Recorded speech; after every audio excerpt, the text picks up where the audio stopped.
Welcome to the Alam science academy Microsoft Excel learning program. आज के इस वीडियो सेशन में हम वी लुकअप पे बात करेंगे। वी लुकअप का फार्मूला बेसिकली माइक्रोसॉफ्ट एक्सेल के अहम तरीन फार्मूलों में से एक है। सबसे पहले हम ये जानने की कोशिश करेंगे कि वी लुकअप का फार्मूला कहाँ पे इस्तेमाल होता है। देखिए, जब हम किसी एक फाइल से या किसी एक शीट से मखसूस कॉलम का डाटा दूसरी शीट पर मुंतकिल करना चाहते हैं, हम वहाँ पे फेच करना चाहते हैं, तो हम वी लुकअप का फार्मूला इस्तेमाल करते हैं। अब यहाँ पे देखिए, आपको दो शीट्स नज़र आ रही हैं। ये पहली शीट है। पहली शीट में देखिए हमारे पास स्टूडेंट्स डाटा है और इसमें 2018, 19 और 2020 के रिकॉर्ड मौजूद हैं। अब दूसरी शीट जो है जिस पे हम डाटा फेच करना चाहते हैं, वहाँ पे हम 2019 का डाटा यानी सिर्फ एक कॉलम का डाटा जो है यहाँ पे लाना चाहते हैं और 2019 के डाटा को दूसरी शीट पे फेच करने के लिए हम वी लुकअप का फार्मूला इस्तेमाल करेंगे। इसके साथ साथ मैं कुछ इम्पॉर्टेंट बातें आपको बताता चला जाऊँ कि जब हम वी लुकअप का फार्मूला इस्तेमाल करते हैं तो हमें बहुत सारी चीज़ों का ख्याल रखना पड़ता है। जैसा कि वी लुकअप का फार्मूला किसी यूनिक वैल्यू के अगेंस्ट लगाया जाता है। जैसा कि इस शीट में अगर आप देखें तो हमारे पास स्टूडेंट्स के जो रजिस्ट्रेशन नंबर हैं ये यूनिक हैं।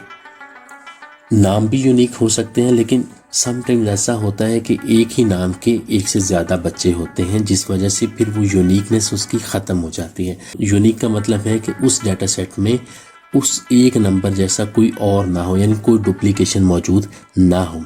और यही यूनिक नंबर जो है जिस शीट पे हम डाटा को फेच करना चाहते हैं वहाँ पे भी मौजूद होने चाहिए, ठीक है।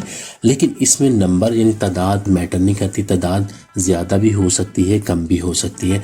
जैसा कि यहाँ पे पहली शीट में अगर हम देखें तो हमारे पास 20 स्टूडेंट्स के रजिस्ट्रेशन नंबर मौजूद हैं, जबकि दूसरी शीट पे हमारे पास तकरीबन 35 बच्चों के रजिस्ट्रेशन नंबर मौजूद हैं। तो ये नंबर ज़्यादा भी हो सकता है और कम भी हो सकता है। जब हम डाटा पहली शीट से फेच करेंगे तो यहाँ पे सिर्फ 20 स्टूडेंट्स का डाटा जो है वो फेच हो पाएगा, क्योंकि जिस शीट से हमने डाटा फेच करना था उस शीट पे टोटल 20 बच्चों का डाटा मौजूद है। तो जाहिर बात है फिर 20 बच्चों का ही 2019 का रिज़ल्ट हमारी शीट पे जो है वो फेच होगा, इससे ज़्यादा का फेच नहीं होगा। और इसके साथ साथ आप ये देखिए कि जब हम वी लुकअप का फार्मूला लगाते हैं, फार्मूला इस्तेमाल करते हैं, तो वैल्यूज किसी एक कॉलम से उठाई जा सकती हैं। जैसा कि यहाँ पे 2018 का उठाया जा सकता है, या 2019 का उठाया जा सकता है, या 2020 का उठाया जा सकता है। यानी जब हम एक दफ़ा फार्मूला यहाँ पे अप्लाई करेंगे तो देखिए यहाँ पे सिर्फ एक ही मखसूस कॉलम से डाटा उठाया जा सकता है। लेकिन अगर हम ये चाहते हैं कि हम एक से ज़्यादा कॉलम का डाटा उठाएं, यानी 18 का भी उठाना है, 19 का भी उठाना है और 2020 का भी उठाना है, तो हमें हर कॉलम से डाटा उठाने के लिए हर दफ़ा नया फार्मूला अप्लाई करना पड़ेगा। 18 के लिए अलग से, 19 के लिए अलग से और 2020 के लिए अलग से फार्मूला अप्लाई करना पड़ेगा।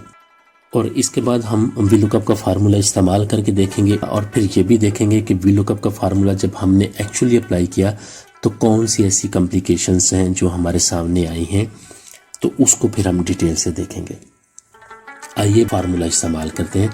जैसा कि मैंने आपको पहले बताया कि एक्सेल में कोई भी फार्मूला अप्लाई करने से पहले हम इक्वल की साइन लगाते हैं। हमने इक्वल की साइन लगाई, फिर हमने वी लुकअप लिखा और फिर हमने छोटी ब्रैकेट लगा दी। जैसे ही हमने ब्रैकेट लगाई तो देखिए हमारे पास एक गाइडलाइन जो है, एक फार्मूले के हवाले से एक गाइडलाइन यहाँ पे शो हो गई। अब यहाँ पे देखिए, यहाँ पे हमारे पास हाईलाइट हो गया, इसने इस वाली वैल्यू को बोल्ड कर दिया। अब देखें बाकियों की निस्बत ये वाला बोल्ड हो गया, और जैसे मैं कर्सर इसके ऊपर लेके जाता हूँ तो ये अपना कलर चेंज कर लेता है। यानी अब हमने फार्मूला में ये वाला पार्ट जो है वो ऐड करना है। क्या कौन सा पार्ट है ये? लुकअप वैल्यू, कि फार्मूला किस वैल्यू को देखे। तो हम कहते हैं कि फार्मूला इस वैल्यू को देखे, ठीक है, यानी ये यूनिक वैल्यू है, इसको देखे। इसके बाद हमने लगाया कॉमा और फिर हमने क्या देखना है कि इस वैल्यू को कहाँ पे देखे। जैसे हमने कॉमा अप्लाई किया तो देखिए उसने नेक्स्ट गाइडलाइन है वो दे दी। लुकअप तो करे लेकिन कहाँ से करे, टेबल अरे बताओ कि कहाँ से ढूंढ के लाए डाटा को, ठीक है।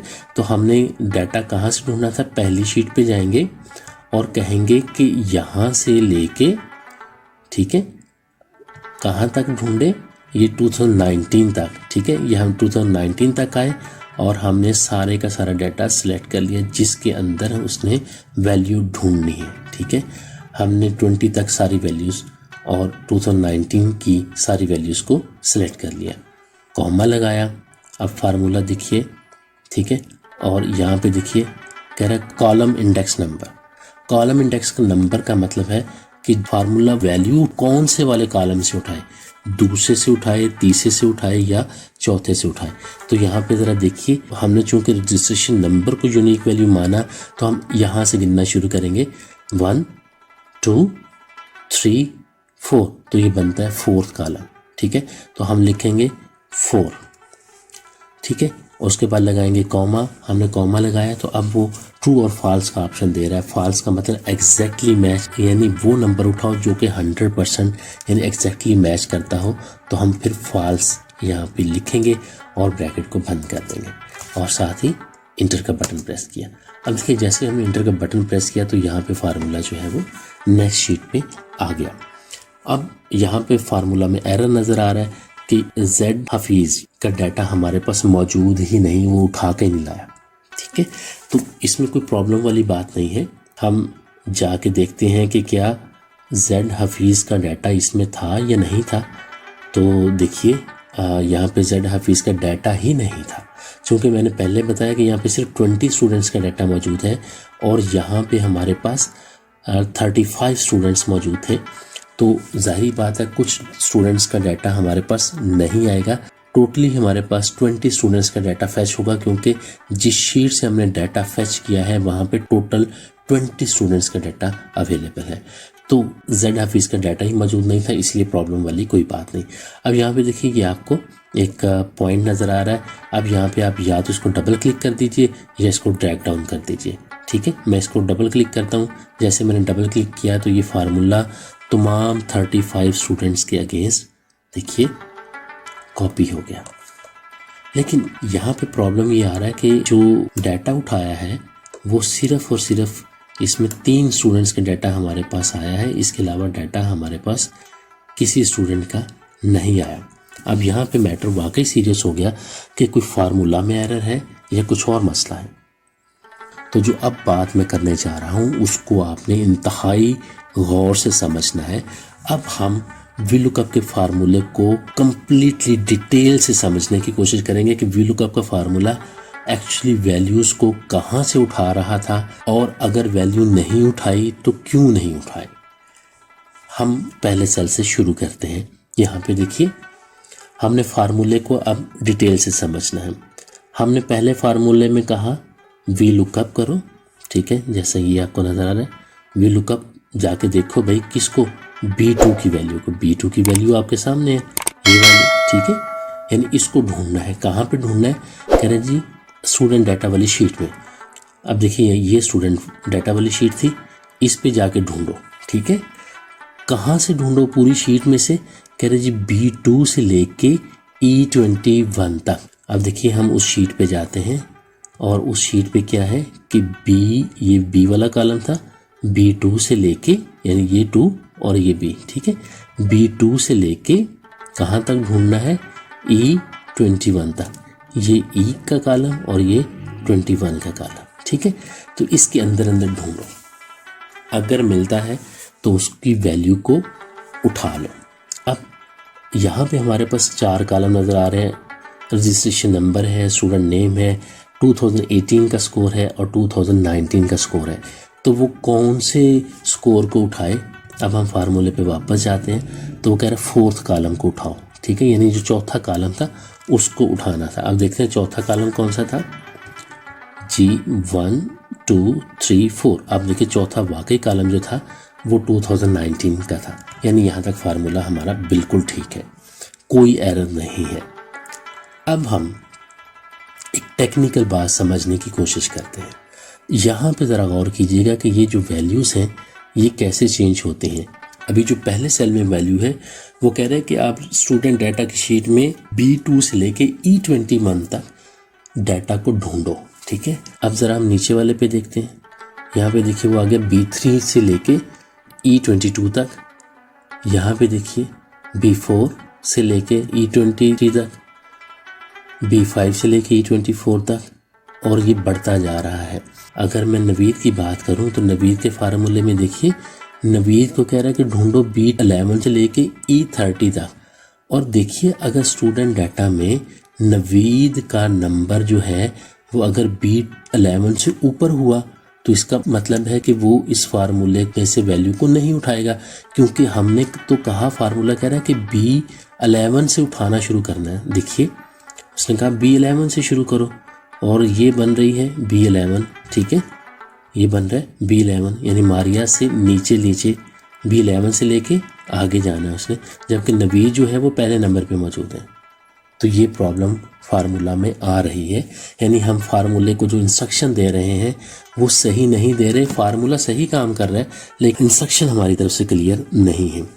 अब देखिए जब आखिरी सेल पे हम जा रहे हैं, जब हमने अंबर का रिजल्ट जो है वो देखना है, तो आखिरी सेल पे देखिए वो कह रहा है कि जो वैल्यू ढूंढनी है वो तुमने कहाँ से ढूंढनी है, B36 से E55 तक।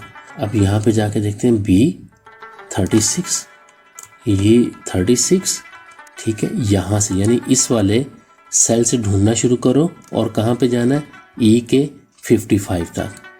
ये आपको सारी रेंज नज़र आ रही है डाटा की। इस रेंज में डाटा मौजूद ही नहीं है, तो लिहाजा फार्मूला वैल्यू को नहीं उठा पाएगा।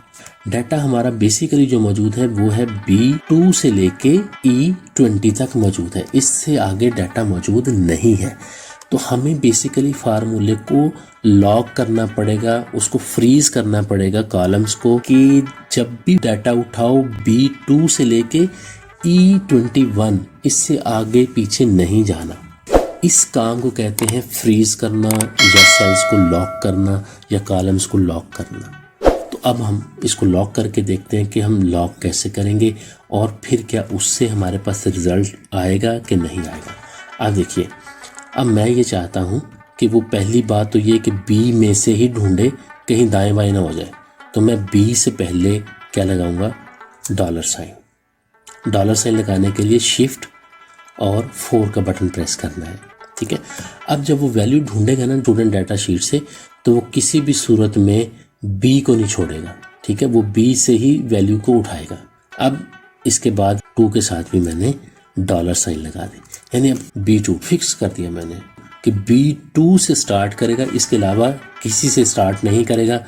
अब E को भी लॉक करना पड़ेगा कि डाटा जब ढूंढे वो E से दाएं बाएं ना हो जाए। तो हमने E से भी पहले डॉलर साइन लगा दी, 21 से पहले भी डॉलर साइन लगा देंगे, और इसको भी लॉक कर देंगे। अब देखिए जब हमने डॉलर साइन इनके साथ लगा दी और हमने लॉक कर दिया कि B2 से लेके E20 के अंदर रहना है, दाएं बाएं नहीं जाना, आगे पीछे नहीं जाना, जो भी वैल्यूज है इसी के अंदर से ढूंढो। और आपने अब इंटर का बटन प्रेस किया। अब फिर पहले सेल पे ही हमने चूँकि फार्मूला हमें लगाया था, इसी तरह यहाँ पे आप डबल क्लिक कीजिए और फार्मूला कॉपी हो जाएगा। अब देखिए अब हमारे पास बहुत सारे रिजल्ट जो हैं वो आ चुके हैं, और कुछ रिजल्ट जो है हमारे पास अवेलेबल नहीं हुए। चूँकि मैंने आपको पहले बताया कि जिस शीट से हमने डाटा फैच करना था, उस शीट में टोटल 20 स्टूडेंट्स का डाटा था, उससे ज़्यादा डाटा था ही नहीं, तो लिहाजा हमारे पास 20 से ज़्यादा का डाटा नहीं आएगा। अब हम फ़िल्टर अप्लाई करके देखते हैं कि हमारे पास कितने स्टूडेंट्स का डाटा जो है वो आया है। तो देखिए ये जो डाटा हमारे पास आया है ये 20 स्टूडेंट्स का है। ये वही 20 स्टूडेंट्स हैं जो कि हमारी पहली शीट पे मौजूद थे। अब हम एक को क्रॉस वेरीफाई कर लेते हैं। जैसे वजदान का स्कोर जो है 2019 में 651, हम डाटा स्टूडेंट डाटा की शीट में जाके देखते हैं कि वजदान का जो स्कोर है, यहाँ पे ये वजदान है, तो 2019 में उसका कितना स्कोर आता है, देखिए 651। तो ये डाटा उसने बिल्कुल सही एक्यूरेसी के साथ उठा लिया। ये था बेसिकली आज का सेशन, जिसमें हमने देखा कि किस तरीके से हमने वीलुकअप के फार्मूले को अप्लाई करना है, किस तरीके से हमें कुछ जो कॉम्प्लिकेशंस आती हैं उनको एड्रेस करना है, और फाइनली जो सबसे ज़्यादा इम्पॉर्टेंट बात थी कि हमने कॉलम्स को या सेल्स को फ्रीज कैसे करना है, और किस तरह से डॉलर साइन का इस्तेमाल करते हुए हमने अपना एक्यूरेट डाटा जो है वो लेना है। उम्मीद है आज का सेशन आपके लिए फ़ायदेमंद होगा। सेशन के आखिर पे मेरे चैनल को सब्सक्राइब कीजिएगा और बेल आइकन प्रेस कीजिएगा ताकि माइक्रोसॉफ्ट एक्सेल से रिलेटेड जितनी भी वीडियोस हैं वो आपको मिल सके। Stay blessed.